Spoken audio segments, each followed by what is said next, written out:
എന്നാലും അവൻ എങ്ങനെ പോകാൻ തോന്നിയിടാ? നമുക്ക് രക്ഷപ്പെടണം. പക്ഷെ അവനേക്കാൾ മുമ്പേ കുറച്ച് ഇന്നോവേറ്റീവ് ആയിട്ടുള്ള ഐഡിയാസിനെ പറ്റി നമ്മൾ ഡിസ്കസ് ചെയ്യേണ്ടിയിരിക്കുന്നു. മനസ്സിലായില്ലല്ലേ? എടാ നമ്മൾ കുറച്ച് ക്രിയേറ്റീവ് ആയിട്ട് ചിന്തിക്കണമെന്ന്. വെള്ളിമൂങ്ങ അടിപൊളി ഐഡിയ. നമുക്കൊന്ന് പിടിച്ചാൽ ആരും ചെയ്യാത്ത സാധനം. അടിപൊളിയായിരിക്കും. കഴിഞ്ഞ ആഴ്ച നീ ഒരു ഒട്ടക പശിയായിട്ട് പോയത് ഓർമ്മ ഉണ്ടല്ലോ? അതെന്തൊരു കഥാണ്? ഒട്ടക പശിയുടെ കുഞ്ഞെന്നും പറഞ്ഞ് കുളക്കോഴിയെ കൊണ്ട് കൊടുത്തേക്കുന്നു. അവന്മാരെല്ലാം കൊണ്ട് എടുത്തിട്ട് പെരുമാറി. അതാണ് തന്റെ കമ്പം കുത്തിക്കൊണ്ട് നടക്കുന്നത്.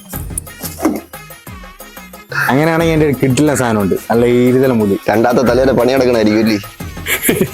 രണ്ടാമത്തെ തല. എനിക്ക് നീ റെഡി പറ. ഇത് ഏതാ ഈ പൂച്ച?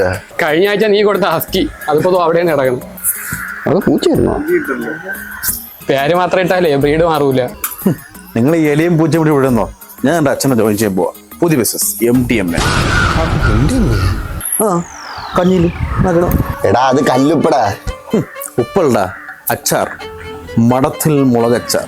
ഇപ്പൊ രാഘവ മാമക്ക് ഇപ്പൊ പഴയ അണ്ടി കച്ചവടം ഒന്നുമില്ല. മാമന്റെ അണ്ടിക്ക് ഇപ്പൊ പഴയ ഡിമാൻഡ് ഒന്നുമില്ല. പ്രായമില്ലേടാ. എന്തായാലും ന്യൂ ഇയർ ആയിട്ട് ഞാൻ ഒരു കാര്യം തീരുമാനിച്ചിട്ടുണ്ട്.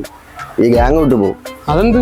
എത്രയൊന്നും പങ്കാളിയാ നിന്റെയൊക്കെ മോൻ കണ്ടോണ്ടിരിക്കണത്. എനിക്ക് തന്നെ മടുത്തടാ. ഒരു ഗതിയും പിടിക്കൂല. നല്ല കാര്യം. നീ ഇതവിടെ ഞാൻ ഒന്ന് ജിമ്മ് വരെയൊക്കെ ഒന്ന് പോട്ടെ.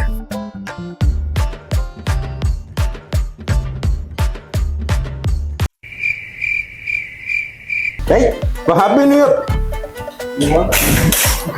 ഹാപ്പി ന്യൂ ഇയർ അണ്ണാ. സ്റ്റെപ്പ് അപ്പുറത്തല്ലേ? ആണല്ലോ.